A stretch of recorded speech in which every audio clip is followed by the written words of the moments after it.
अच्छा मैडम, ये फरमाइएगा, असद उमर साहब का आपने जिक्र किया 2013 से 2018 तक असद उमर साहब का केपीके के अंदर क्या किरदार रहा है?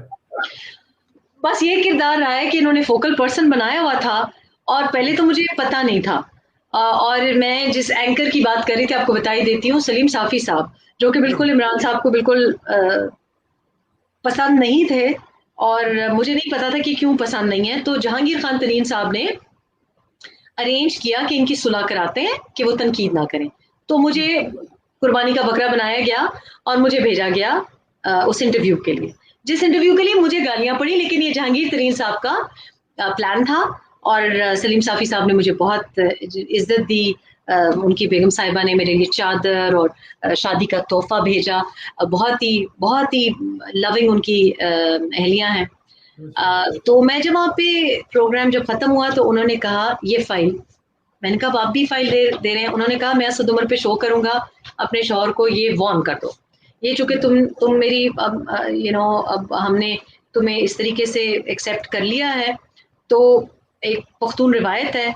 और उन्होंने मुझे पीडो नामी एक ऑर्गेनाइजेशन थी, अजीब ही नाम है। अब देखें माशाल्लाह अक्ल तो इतनी है इनमें ब्रेनियाक्स में कि पीडो भी कोई नाम है, मतलब अब मैं क्या बोलूं कि पीडो भी कोई नाम है।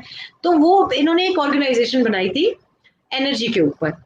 तो जब मैंने वो, अच्छा सलीम साफी साहब को जो एतराज था वो बिल्कुल जायज था। उन्होंने कहा कि इसके जो मेरिट है, जॉब डिस्क्रिप्शन है, वो जॉब डिस्क्रिप्शन और जो उन्होंने तैनाती की है वो उसको मैच नहीं करती। तो आप इस पे रिसर्च करें, तहकीक करें।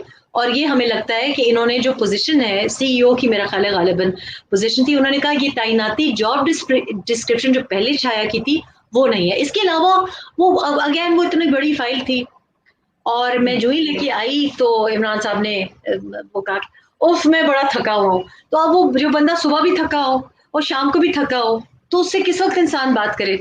और वो फाइल वैसी की वैसी पड़ी रही, और मैं उनको फिर थोड़ा थोड़ा वो वाली उसमें आई वॉज कंसर्न बिकॉज उस पर काफी रिसर्च थी, and I was concern because वो हाइडल प्रोजेक्ट्स के बारे में था। और पहले तो मुझे समझ ही नहीं आ रही थी कि एक काम जो कि पहले से ब्यूरोक्रेट्स कम तनख्वाह में कर रहे थे, आप उसको प्राइवेट सेक्टर में जब डालते हैं तो जाहिर है बहुत ज्यादा पैसे लगते हैं, और फिर उसका आउटपुट भी कुछ नहीं है, उसका रिजल्ट भी कुछ नहीं है।